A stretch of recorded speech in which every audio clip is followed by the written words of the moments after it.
부부간의 용서를 위한 5단계로 오늘 강의를 마치려고 합니다. 자, 우리는 살아가면서 다른 사람에게 용서를 구할 때도 있고 용서를 받아야 할 때도 있어요. 우리는 왜 용서해야 됩니까? 용서하지 않으면요, 우리 마음속에 고통이 있어요. 우리가 어려서부터 누군가에게 상처를 받고 살 때가 참 많잖아요. 때로는 부모님에게, 형제들에게, 친구에게, 때로는 부부간에 결혼해서, 그죠? 제가 그러잖아요. 결혼을 잘하면 그 부부는 참 큰 축복을 받은 것이다. 결혼을 잘한다는 게 뭐냐? 서로의 이야기를 들어주고 서로의 의사가 되어주고 환자가 되어주는 역할을 하는 것이다. 왜? 사람들마다 마음에 아픔이 있는 사람들이 많이 있기 때문에.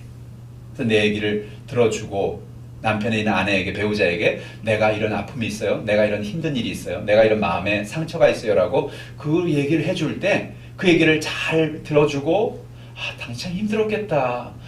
참 마음이 많이 힘들었겠다. 라고 이렇게 추임새를 넣어주고 그렇게 해주기만 해도 마음의 많은 부분이 치유가 되는 거예요.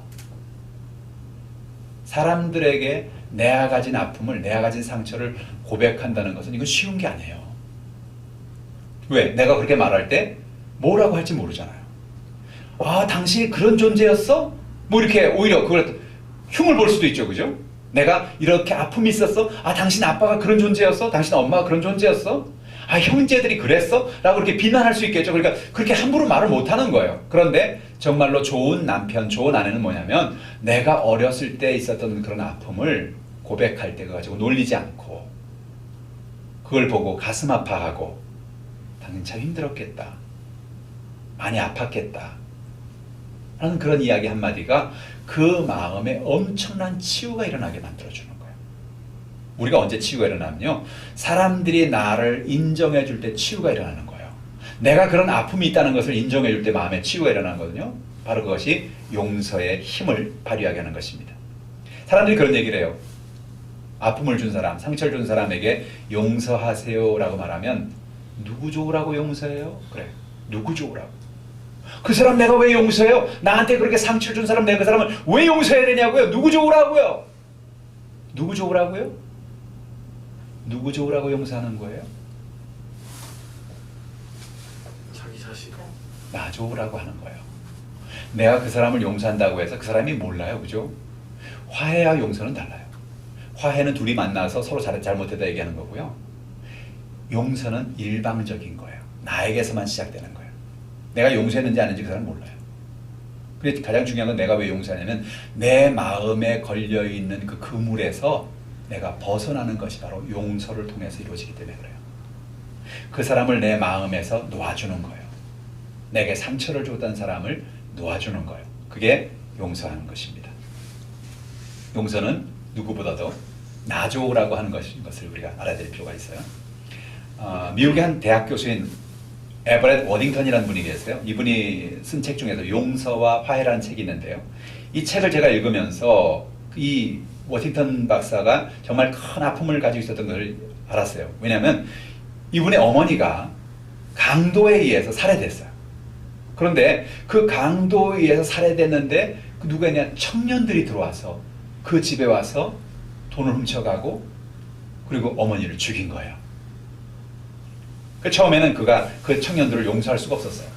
그래서 이제 그 청년들이 결국은 잡혀가지고 법정에 수고했는데, 근데 그 세월이 점점 지나가면서 그 청년들만 아니면 우리 어머니가 안 죽었을 텐데 어떻게 그럴 수가 있을까 하는 그런 분노 속에서 늘 살아가다가 어느 한순간 깨달은 게 있었어요. 내가 이렇게 살다가는 큰일 나겠다. 내가 그 사람들을 그렇게 계속 미워하고 분노하고 살다가는 내가 내 인생을 제대로 못 살겠다라는 그런 생각이 들면서 그들을 용서해야 되겠다라고 생각하고 용서하기 시작했어요. 그래서 그가 쓴 책 중에 용서와 화해라는 책이 바로 그래서 나온 게 된 책인데, 그 자기가 용서하는 단계를 REACH, 여러분이 교과서 106페이지예요. REACH라는 단어로 요약하는데, R은 recall the hurt, 상처를 회상하라. E는 empathize, 공감하라. A는 altruistic gift of forgiveness, 용서의 이타적 선물을 기억하라. C는 commit publicly to forgive, 용서하기를 선언하라. Hold on to forgiveness, 용서를 지속하라. 그래서 REACH, 그 앞에 말을 따서 우리가 reach라고 하면 사실 이렇게 어디에 도달하다, reach라고 그러잖아요. 근데 그 reach라는 말을 써서 이렇게 말을 써서 했는데 그게 뭐냐? 먼저 상처를 회상할 때 우리는 용서할 수 있다는 거예요. 용서를 위한 첫 번째 단계는요. 자신이 받은 상처를 있는 그대로 회상하며 내가 상처가 있는 사람이라는 것을 인정하는 거예요. 사람들이요. 자기의 상처를 인정하지 않으려고 그래요. 왜? 그럼 내가 비참하게 느껴지거든요. 내가 상처가 있다고 생각되면. 근데 사실은 내가 상처받은 사람이라는 것을 인정할 때 거기서 출발하게 되는 거예요. 상처를 떠올린 것 자체가 사실 괴롭죠. 사람들이 그런 얘기 많이 해요. 사는 게 다 그렇지 뭐. 상처 없는 사람 있어? 그런 생각을 가지고 상한 마음이 있다는 것 자체를 인정하지 않으려고 합니다. 그런데 그런 마음에서 벗어나는 길은 내가 상처받은 사람이라는 것을 인정하는 것에서 출발하는 거예요. 내가 어렸을 때 부모님, 친구, 형제, 누군가에게서 인정받지 못하고 비교되고 열등의식을 갖고 나도 모르게 거절감을 느끼고 살았던 그런 것들이 있습니까? 아, 그래. 내가 그런 상처가 있지. 내가 그런 아픔이 있지. 그것을 인정할 때 거기서부터 용서가 시작되는 겁니다. 두 번째는요. 상처 준 사람을 공감해 보라는 거예요. 이 얘기를 하면 어떤 사람 막 펄펄 뛰어요. 뭐라고요? 나를 상처 준 사람을 공감하라고요? 어떻게 공감이 될 수 있어요? 그 사람이. 나를 상처 준 사람을 내가 어떻게 공감하겠냐고요.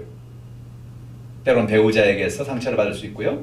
또는 친구에게 상처받을 수 있고요. 그런데 그 사람을 용서하기 위해서는요. 먼저 내가 상처를 받은 이유는 그 내게 상처를 준 사람이 누군가에게 먼저 상처받았기 때문이라는 것을 인정할 필요가 있는 거예요. 되게 어렸을 때 부모님에게 상처를 받았으면 그 부모님은 내게 왜 상처를 주었냐면 그 부모님의 부모님으로부터 그런 상처를 받았을 경우가 대부분이에요. 또는 그 부모님이 또 다른 어떤 친구나 누군가의 상처를 받아서 그런 상처를 가지고 나도 모르게 내 자녀에게 그 상처를 준 거죠. 상처는 이런 원리가 있어요. 상처는 강한 곳에서 약한 곳으로 흘러가는 것이다 하는 것이에요. 어른에게서 아이들에게로 흘러가요. 힘 있는 사람에게서 힘이 없는 사람에게 흘러가요. 근데 힘이 없는 사람은 우리가 어린아이 시절은 상처를 그냥 받을 수밖에 없는 게 왜? 힘이 없잖아요. 왜 그러시죠? 저한테 왜 그런 말을 하죠? 왜 비교하시죠? 그런 말 해요? 부모가 형제가 둘이 있는데 이 아이는 더 사랑해주고 이 아이는 덜 사랑해줄 때 그 덜 사랑받는 아이가 엄마 아빠 왜 저 아이만 저렇게 사랑해주고 나는 사랑해주지 않는 거예요? 그런 얘기 해요? 못하죠. 그런 얘기. 내가 힘이 없는데. 그래서 왜 나에게 이런 상처를 주느냐? 그 힘이 없던 그 자녀가 커서 아버지가 되고 어머니가 된단 말이에요. 그래서 내 마음에 상처가 있어서 나도 모르게 그렇게 되게 어려서 상처를 받으면 그런 마음을 갖거든요. 나중에 내가 결혼하면 난 아이들에게 다 잘해줄 거야. 난 아이들에게 다 이렇게 편애하지 않고 다 잘해줄 거야. 근데 희한한 일이 생겨요. 결혼하고 나 자기도 모르게 자기가 그렇게 했던 것처럼 어느 한 애에만 사랑을 막 공급해주고 다른 애는 막 비교하고 한 애에만 편애해주고 그 왜 그러느냐? 내가 치유되지 않은 상태에서 살아가기 때문에 내 자녀들에게 내가 옛날에 당했던 것을 그대로 하고 살아가는 경우가 참 많다는 거예요. 그래서 우리 부모님이 나에게 상처를 주었어요. 그렇다면 왜 상처를 주었냐? 우리 부모님도 상처를 받은 사람이었다는 것을 인식하는 게 중요한 거예요. 그게 상대방을 공감해 주라는 거죠. 자신도 모르게 사랑에 굶주려 있어 다른 사람에게 지나치게 집착을 하든지 여러 가지 중독으로 인해서 고통 가운데 있는 것은 왜 그렇습니까?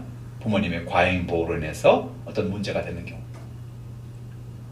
예를 들어서 아이들이 이제 학교 갔다 오면 과잉 보호를 하는 부모님의 입장에서는 내 자녀가 너무 귀한 거예요. 그러니까 아이가 너무 귀하니까 이 아이가 학교에 가져가는 뭐 공작 숙제라든지 그림 숙제라든지 이렇게 어려워하는 거 이런 거를 부모가 막 해주는 거예요. 막 해줘. 너가 어떻게 이런 걸 하겠니? 네가 이런 걸 어떻게 할 수나 있겠니? 그래가지고 그 숙제를 다 해주고 했는데 나중에 문제는 뭘까요? 얘가 학교 가서 그 숙제 같은 거는 못하는 거예요. 왜? 엄마가 다 해줬으니까. 과잉 보호의 힘이죠 이게. 이렇게 과잉 보호를 하면 아이가 점점 자기가 자존감을 잃어버리고 문제가 되는 거죠.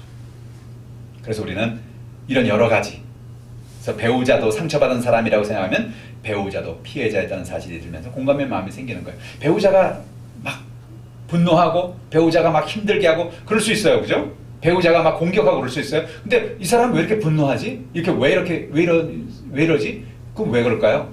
그 마음 속에 본인이 가지고 있는 상한 마음이기 때문에 자기도 모르게 이렇게 분노하고 그러는 거거든요. 아, 배우자도 뭔가 받은 상처가 있어서 그렇구나라는 것을 공감해 주는 게 필요하겠다. 세 번째, 내가 받은 용서의 선물을 기억해 보라는 것입니다. 내가 상처를 준 어떤 사람 또는 상처를 준 배우자에게 용서를 베푼다는 것은 배우자에게 선물을 주는 거예요. 용서를 내가 누군가에게 한다는 그 다음에 선물을 주는 거예요. 여러분, 우리가 이거는 어떤 때에 가능하냐면요, 내가 살다 보면 나도 실수할 때가 있잖아요. 근데 내가 실수할 때가 있는데 나의 실수를 누군가가 나를 너그럽게 용서해 준 그런 경험을 여러분 가지고 있지 않습니까? 그럴 때 여러분 어떻게 느끼시나요? 내가 잘못했는데 그 잘못한 것을 크게 문제 삼지 않고 용서해주고 나에게 또 다른 기회를 주고, 그렇게 했을 때 거기서 오는 안도감, 감사함, 아, 그래도 나를 인정해 주는구나, 나를 용서해 주는구나, 참 고맙다. 그렇게 선물을 받으면, 그죠? 용서의 선물을 받으면 참 기분이 좋잖아요. 그러니까 나도 이런 용서를 누군가에게 베풀어야 되겠다라는 그런 생각을 해보는 거죠. 나도 누군가에게 용서받은 사람이야. 누군가가 나한테 이렇게 잘해줘서 내가 그런 용서를 받았어. 그러니까 나도 다른 사람에게 이걸 갚아줘야 되겠다. 나에게 상처를 준 사람에게 나도 이것을 선물해야 되겠다는 그런 마음을 가져보자는 거죠. 그리고 우리가 마음속에 용서를 선언하는 것입니다. 이 단계에서 내게 상처를 준 배우자를 용서한다고 스스로 선언하는 것이 중요한 것입니다. 우리가 여러분 마음으로 그래 용서했어, 난 용서했다라고 생각해 라고 생각하는 것이 아니라 그냥 입술로 정말로 고백해보는 거예요. 어떤 사람은 그걸 써보라 그래요. 써보라. 나는 누구누구를 용서한다. 몇월 며칠부로 나는 누구누구를 용서한다. 이걸 우리가 쓰는 거거든요. 그래서 써놓고 그 사람이 내게 준 상처를 써놓고 그걸 갖다 불태워봐라, 뭐 이런 얘기하시는 분도 있고요. 그래서 뭐 여러 가지 방법이 있겠지만 가장 중요한 건 뭐냐, 내 입술로 고백하는 겁니다. 나는 누구누구를 용서한다. 나는 우리 아버지를 용서한다. 나는 우리 어머니를 용서한다. 나는 형을 용서한다. 내 친구 누구누구를 용서한다.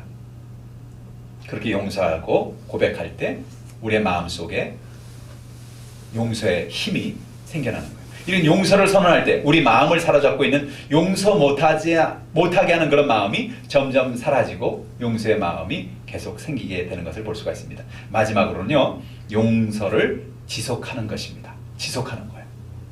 우리의 상한 감정은 한번 용서했다고 완전히 사라지는 게 아니라는 거예요. 고리텐본 여사가 독일 군들에게 깊은 상처를 받았잖아요. 그런데 그 고리텐본 여사가 나는 독일 군사들을, 독일 병사들을 용서합니다 라고 고백했어요. 그래서 참 유명한 사람이 됐잖아요. 당신은 어떻게 그럴 수 있었습니까? 어떻게 그 사람들을 용서할 수 있었어요? 고리텐본 여사가 한 얘기가 있어요. 그 당신의 마음속에 낚시 금지라는 편말을 세워놓으시면 됩니다. 무슨 얘기냐면 사람들이 용서하고 나서 또다시 낚시질을 하는 거예요. 자기가 옛날에 받았던 아픔을 또 낚시해 또 그걸 또 끄집어 올리는 거예요. 내가 용서했습니까? 그럼 용서한 것을 더 이상 낚시하지 말자는 거죠. 그 아픔을 내가 더 이상 품지 말자는 거죠. 용서했다고 해서 상처받았던 사실이 사라지는 건 아닌 거예요. 그죠? 상처받은 건 상처받은 거예요. 내가 아픔이 있는 거예요. 그런데 그 아픔이, 그 미움이 어느 순간에 나도 모르게 내가 용서했다고 생각했는데 또다시 솟구쳐 올라올 수도 있죠. 옛날에 그 아픔이 그 어떤 비슷한 상황이 될 때, 어떤 영화를 본다든지, 그죠? 어떤 이야기를 듣는 때, 옛날에 내 얘기를 듣는 것 같아. 옛날에 내 상황을 보는 것 같아. 그러면 나도 모르게 내 안에 있는 그 아픔이 다시 솟아오를 수 있겠죠. 그럴 때 우리가 할 일은 뭐예요? 또다시 용서하기로 결단하는 거예요. 용서를 지속하는 거예요. 그래서 용서는 이런 얘기예요. 111페이지 보세요. 용서는 단회의 사건이 아니라 계속해서 반복되어야 할 사건이라는 겁니다. 그래서 용서는 시간이 걸린다는 거예요. 한번 우리가 용서한다고 고백했습니다. 그걸로 끝나느냐? 그렇지 않다는 거예요. 세월이 지나가면서 또 그 아픔이 우리 마음속에 올라올 수 있는 거죠. 그럴 때마다 또 용서하기로 결단하는 거예요. 그래서 용서를 계속 지속해 나갈 때 결국은 그 마음에 용서의 감정이 다가오고 우리의 상처받은 그 감정이 조금씩 더 아물어가는 것을 느낄 수가 있는 거죠. 사람들은 살아가면서 수많은 실수를 하고 상처를 주고 받고 살아갑니다. 세상에 완벽한 사람이 없는 것은 부부도 역시 마찬가지예요. 부부도 완벽한 사람이 없어요. 우리는 어렸을 때부터 많은 상처를 받고 살아가지만 또 결혼을 해서도 때로는 상처를 받고 살아갈 때가 많이 있어요. 서로가 말을 통해서, 갈등을 통해서, 부부싸움을 통해서 상처를 주고 아픔을 주고 살아갈 수가 있거든요. 근데 그때마다 우리는 지금 현실적으로 바라보는 문제를 지금 아내가, 남편이 가지고 있는 어떤 그런 상한 마음이라는 것을 보지 않고 이 사람이 나를 비난하고 나에게 어떤 문제를 제기하려는 그런 것만 보는 경우가 많거든요. 근데 그게 아니고 사실은 이 사람의, 내 배우자의 삶 속에는 이런 상처들이 있어서 그것이 오늘 내게 이렇게 다가온다고 하는 것을 볼 수 있는 그런 눈을 가지고 부부를 서로 바라보는 게 중요한 거예요. 그럼 문제는 뭐예요? 문제는 지금 부부 관계 문제가 아닌 거예요. 문제는 훨씬 그 이전에 어린 시절부터 학창 시절에 삶을 살아오면서 왔던 어떤 그런 거절감들, 어떤 그런 분노들, 어떤 그런 연약한 것들이 문제가 되어서 지금 나를 통해서 그런 문제를 보고 있는 거죠. 그건 느끼니까 아픈 거예요.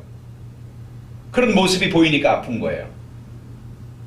가장 중요한 문제는 그럼 저 옛날에 받았던 그 아픔의 문제가 해결되면, 그 마음이 아물어지면 지금의 바라보는 문제도 해결할 수 있는, 품을 수 있는 그런 마음의 여유가 생긴다는 거죠.